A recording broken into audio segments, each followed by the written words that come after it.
Calculate the Z parameters for the given below network. కింద ఇచ్చినటువంటి ఒక నెట్వర్క్ ఉంటే, అంటే ఇదొక లూపు 2 లూప్స్ ఇంటర్ కనెక్ట్ అయి ఉన్నాయి. 2 లూప్స్ ఇంటర్ కనెక్ట్ అయి ఉన్నాయి కాబట్టి ఇది ఒక నెట్వర్క్ అనుకుంటాము. ఈ నెట్వర్క్ ఏదైతే ఇచ్చారో ఆ నెట్వర్క్లో మనకి రెసిస్టెన్స్ వాల్యూస్ ఇచ్చారు. ఆ రెసిస్టెన్స్ వాల్యూస్ని బేస్ చేసుకొని మనకి 2 పోర్ట్ నెట్వర్క్లో ఉన్నటువంటి జెడ్ పారామీటర్స్ని క్యాలిక్యులేట్ చేయమన్నాడు. జెడ్ పారామీటర్స్ అంటే ఏంది? Z11, Z12, Z21, Z22ని క్యాలిక్యులేట్ చేయాలి. అంటే Z11, Z22 రెండు కూడా సెల్ఫ్ ఇంపెడెన్సెస్ అవుతాయి. Z12 అనేది ఫస్ట్ లూప్ నుంచి ఫస్ట్ పోర్ట్ నుంచి సెకండ్ పోర్ట్కి ట్రాన్స్ఫర్ అయ్యేటువంటి వాల్యూ. అండ్ Z21 అంటే సెకండ్ పోర్ట్ నుంచి ఫస్ట్ పోర్ట్కి ట్రాన్స్ఫర్ అయ్యేటువంటి ఇంపెడెన్స్ వాల్యూ అనమాట. ఈ ఇంపెడెన్స్ వాల్యూస్ని మనం ఇక్కడ క్యాలిక్యులేట్ చేయాల్సి ఉంటుంది. ఓకేనా. First I'm going to redraw the above network here. So whatever the network given in problem, the same network I have drawn here in solution also. So here in first loop, this one is a 5 kilo ohms, this one is 3 kilo ohms, and middle 12 kilo ohms.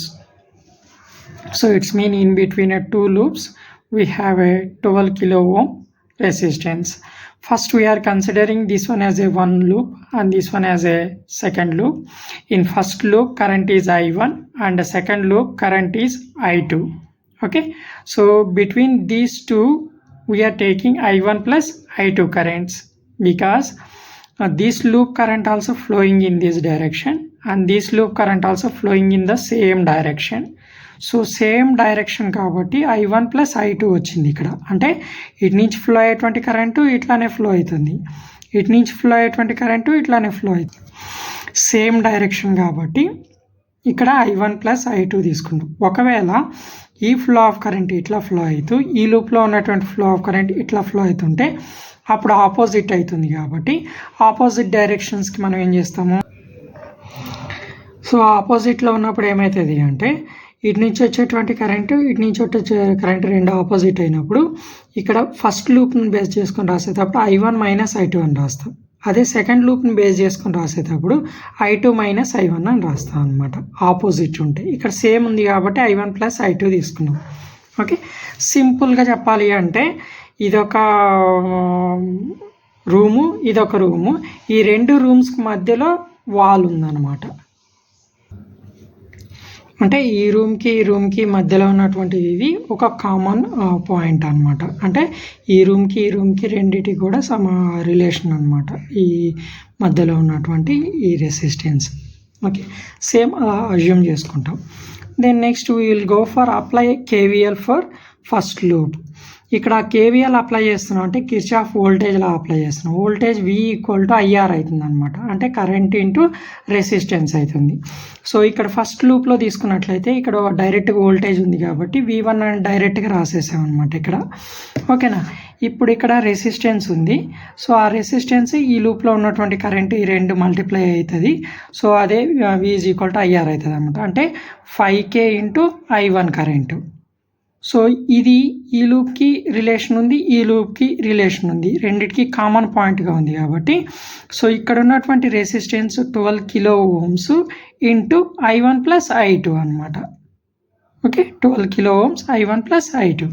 దీంట్లోకి వెళ్ళి ఇది 5K1 plus 12KI1 plus 12KI2 అవుతుంది. So దాంట్లోకి వెళ్ళి ఇది 12KI1 ఇది 5KI1 రెండు కలిపి ఏమవుతుంది? 17IK1 అవుతుంది ప్లస్ 12KI2 అట్లానే వస్తుంది. ఇది equation number 1. Apply KVL for second loop. So second లూప్కి KVL అప్లై చేసినట్లయితే సెకండ్ లూప్లో ఏముంది? V2 = 3 kilo Ohm's into I2. Next ఇక్కడ I1 ప్లస్ I2 అనేటువంటి 12 కిలో ఓమ్కి ఉంది కాబట్టి ఇది కామన్గానే వస్తుంది ఈ లూప్కి. సో అదే ఇక్కడ రాసాం 3KI2 plus 12KI2 plus I1. ఈ లూప్ రాస్తున్నాం కాబట్టి ఫస్ట్ ఈ లూప్ కరెంట్ రాసి ఆ తర్వాత ఈ లూప్ కరెంట్ రాసాము ఇక్కడ, అంతే. అప్పుడు 12 kilo I1 plus 15KI2. So ఎందుకు 15KI2 అవుతుంది? ఇక్కడ ఆల్రెడీ 3KI2 ఉంది ప్లస్ ఇక్కడ 12KI2 రెండు కలిపి 15KI2 అండ్ ఇక్కడ ఉన్నటువంటి 12k I1 అనేది అట్లానే ఉంది. ఇది ఈక్వేషన్ నెంబర్ 2. ఇప్పుడు ఆల్రెడీ మనకి జెడ్ పారామీటర్స్ యొక్క ఫార్ములాస్ తెలుసు కదా, ఈక్వేషన్స్. ఆ ఈక్వేషన్స్ రాసుకున్నాం, స్టాండర్డ్ ఈక్వేషన్స్, జెడ్ పారామీటర్స్ యొక్క standard equation. The standard form of equations relating Z parameters are v1 equal to z11 I1 plus z12 I2. That is equation number 3. We can assume that one is a third equation. And v2 equal to z21 I1 plus z22 I2. That one is a fourth equation. We can assume it. So already we know that these two equations for open loop impedance or otherwise open circuit impedance or otherwise Z parameters impedance values. Okay, so we can compare these two equations with these two equations. Okay, then here also v1 is there, here also v2 is there, here also v1 is there, here also v2 is there, and here also I1 is there and I2 is there, here also I1 and I2 is there. This I1 coefficient we are going to assume that one is a z11, and this I2 coefficient is a z12, and this I1 coefficient is a z21, and this I2 coefficient is a z22. So based on that we are going to take z11 impedance and z12 impedance and z21 impedance and z22 impedance. This is a very simple problem. Okay, so I don't know why they given this small problem for 5 marks. So compare first equation number 1 and 3. We can get impedance values. Z11 equal to 17 kilo ohms and Z12 equal to 12 kilo ohms. So here this one is a equation number 3 and this is equation number 1. So we can compare this one and as well as this third equation.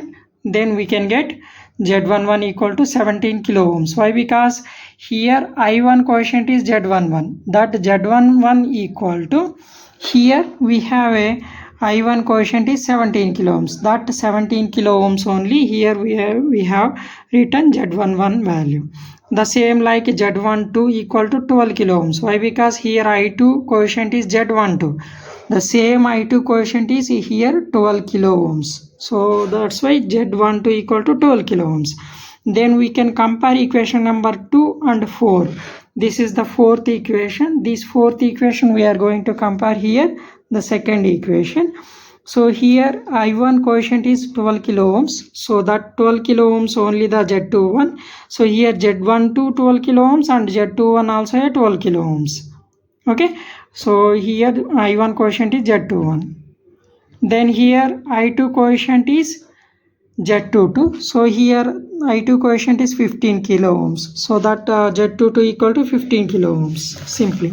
So those values only we have written here. Again the Z parameters can also be written in matrix formation. So ఏవైతే మనకి ముందు వచ్చినటువంటి Z11 Z12 Z21 Z22 values ఉన్నాయో వాటిని matrix ఫార్మేషన్లో రాస్తున్నాం ఇక్కడ. So v1 v2 equal to Z11 Z12 Z21 Z22 I1 I2. Then v1 and v2 is same, and Z11 already we have taken, and Z12 here also we have taken, and Z21 and Z22 we have taken, and I1 and I2 currents are same. This is the actual complete problem of this one.